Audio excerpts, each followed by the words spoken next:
Hey, beep beep. What's up? It's the Culture Detective here investigating your favorite movies.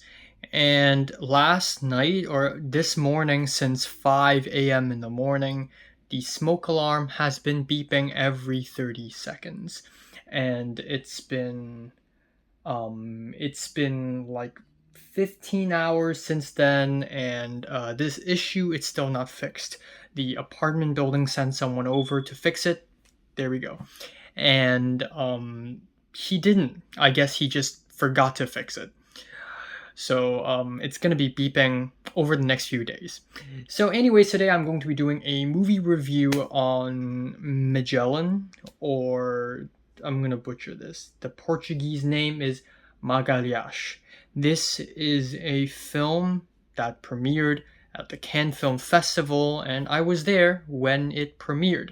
It was not in competition, unfortunately. It was part of the premiere section, so unfortunately, it didn't win any awards. And I honestly feel terrible because this film is easily better than multiple films, like leagues better than multiple films in the main competition. So it doesn't make sense for me that this film is out of competition. So hopefully the next time Lav Diaz releases something, hopefully it is in the main competition in Cannes. Who knows? But anyways, this is a new film directed by Filipino director Lav Diaz.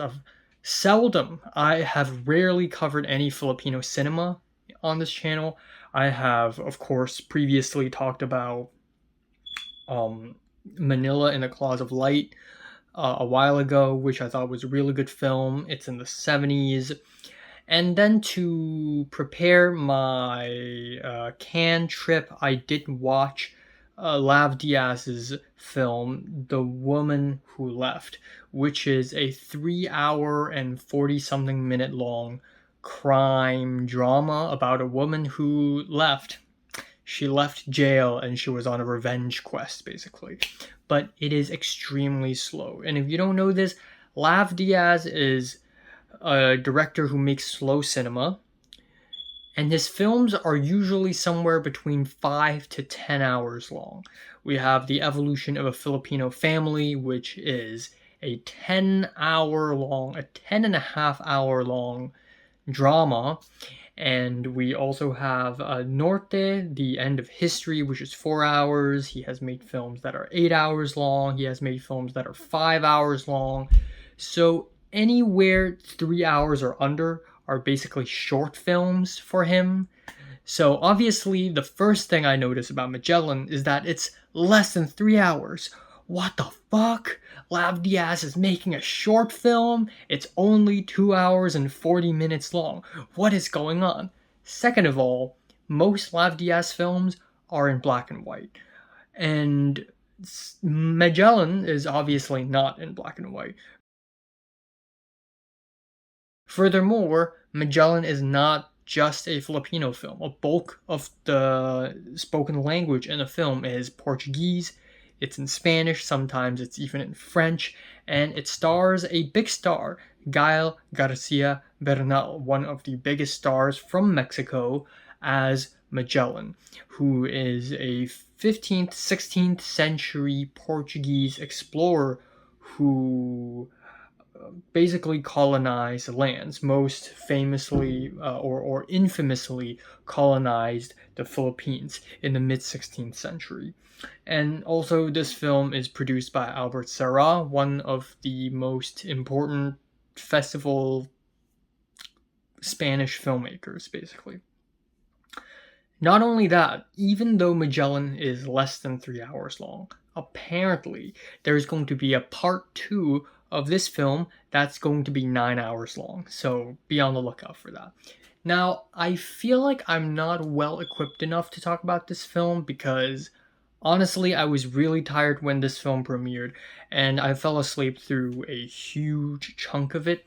So I feel like a rewatch is bound to happen the moment this film gets a release in the US. I will be first to watch it in the theaters. But yeah, this is extremely fascinating film because this is still a distinctively Lav Diaz film, even though it's so different from all the other Lav Diaz films. It's, of course, it's still very slow, but also the way it's so restrained and nuanced, the way it features characters just talking in rooms and walking around and singing, the way it's so patient, the way it has basically no music, is so distinctive Lav Diaz. So seeing Lav Diaz making a period film is actually really interesting. I really love this.